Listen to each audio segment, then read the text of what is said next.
ശ്രീജേച്ചി. ആ ബാവാ. ആടെ വന്നിരിക്ക്. കൊറേ നാളായല്ലോ കണ്ടിട്ട്.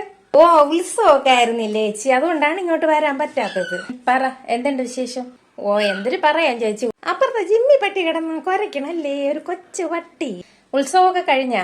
ഘോഷയാത്രയൊക്കെ കാണാൻ പോയി എന്ന് പറഞ്ഞു. ഉത്സവത്തിനൊക്കെ പോയി. എനിക്ക് അമ്മയെ കൊണ്ടുപോകാൻ പറ്റും. രമേശ് ചേട്ടന്റെ അമ്മയെ, ഒരു വയസ്സായിരിക്കണല്ലേ, അവരെ കൊണ്ടുപോയില്ല എന്ന് പറഞ്ഞുകൊണ്ട് ദൈവമേ, ഞാൻ ഉത്സവം കാണാൻ പോയിട്ട് വന്നപ്പോഴും വീട്ടിൽ ഒരേ ബഹളം തന്നെ. അവരെ കൂടെ കൊണ്ടുപോയില്ല എന്ന് പറഞ്ഞ് അവരെന്തൊക്കെയോ രമേശ് ചേട്ടനോട് പറഞ്ഞു കൊടുത്തു. എന്നെ ഇനി പറയാ ഒന്നുമില്ല ചേച്ചി. മാമിയെ കൊണ്ടുപോയില്ലായിരുന്നാ? ചേച്ചിയോട് ഇതാര് വന്ന് പറഞ്ഞു തന്നത്? ആ സർല ചേച്ചി ആയിരിക്കും. അവര് തന്നെ ഇതൊക്കെ ചെയ്യണം. ഒരിടത്തെ കാര്യം മറ്റൊരിടത്ത് പോയി പറഞ്ഞു കൊടുക്കണം. അങ്ങോട്ടും ഇങ്ങോട്ടും പറഞ്ഞ് ഭയങ്കര കുത്തിത്തിരിപ്പ് ചേച്ചി. ഓ പിന്നെ ഞാൻ വന്നതേ ചേച്ചി, ഉത്സവത്തിനൊക്കെ പോയപ്പോഴേ ഭയങ്കര വെയിലായിരുന്നു. വെയിലത്താണ് നമ്മൾ നിന്ന് ഘോഷയാത്രയൊക്കെ കണ്ടത്. അപ്പം എൻ്റെ കൈയും കാലും ഒക്കെ അതാണ്ട് ചേച്ചി ഭയങ്കരമായിട്ട് അങ്ങ് കറുത്തൊരുമാതിരി ആയിപ്പോയി.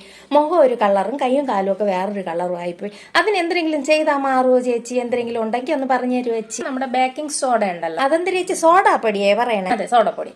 അതും അതിൽ കൂടെ നമ്മളെ കോൾഗേറ്റിൻ്റെ വൈറ്റ് പേസ്റ്റില്ലേ, പേസ്റ്റ്, കുറച്ച് അരിപ്പൊടിയും ഒരല്പം റോസ് വാട്ടറും പിന്നെ നാരങ്ങ നീരും കൂടെ നല്ലവണ്ണം ഒന്ന് മിക്സ് ചെയ്തിട്ട് നമ്മൾ നല്ല സോപ്പോ അല്ലെങ്കിൽ എന്തെങ്കിലും ഷാമ്പൂ വെച്ച് നമ്മുടെ കൈയും കാലും ഒക്കെ നല്ലവണ്ണം കഴുകണം.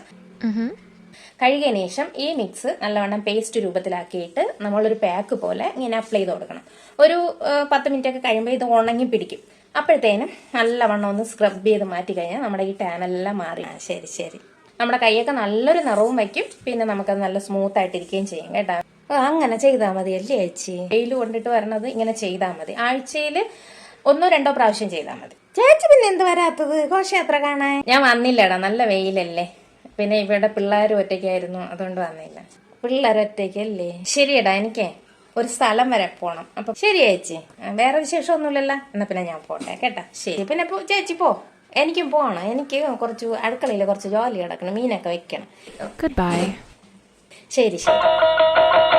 ഇങ്ങനത്തെ ഘോഷയാത്രയ്ക്കൊന്നും മേനക ഇറങ്ങൂല കേട്ടാ. കാരണേ വെയിൽ കൊണ്ടാ മുഖമൊക്കെ അങ്ങ് കറുത്തുവാണെങ്കിലാ. അതുകൊണ്ട് വീട്ടിനകത്ത് ഇങ്ങനെ ഇരിക്കണോണ്ടാണ് ഇങ്ങനെ പളവള ഇരിക്കണത്. അല്ലാതെ നമ്മളെ പോലെയൊക്കെ തന്നെ. പിന്നെ എന്തൊക്കെ ചെയ്യും കേട്ടോ, തന്നെ അറിയാല്ല എല്ലാം. അത് ദിവസവും ഫേഷ്യൽ ചെയ്യക്കും മസാജ് ചെയ്യൊക്കെ തന്നെ. അതെങ്ങനെയാണ് ഇങ്ങനെ വച്ചിരിക്കണത്. അല്ലാതെ നമ്മളെ പോലെയൊക്കെ തന്നെ വല്ലതൊക്കെ പറഞ്ഞു തരും. അതുകൊണ്ട് അങ്ങനെ വച്ചിരിക്കണതാണ്. അല്ലെങ്കിൽ എനിക്ക് ഇവരെ കണ്ടുകൂടാ. ഭയങ്കര ഭാവം എന്ന് പറഞ്ഞാണ് ഇരിക്കണത്. ഞാൻ പോട്ടെ, എൻ്റെ കയ്യിലും കാലിലും ഒക്കെ അവർ പറഞ്ഞതേ എന്തെങ്കിലും ചെയ്ത് നോക്കട്ടെ. അത്രയും കറുത്തുപോയി കൈ.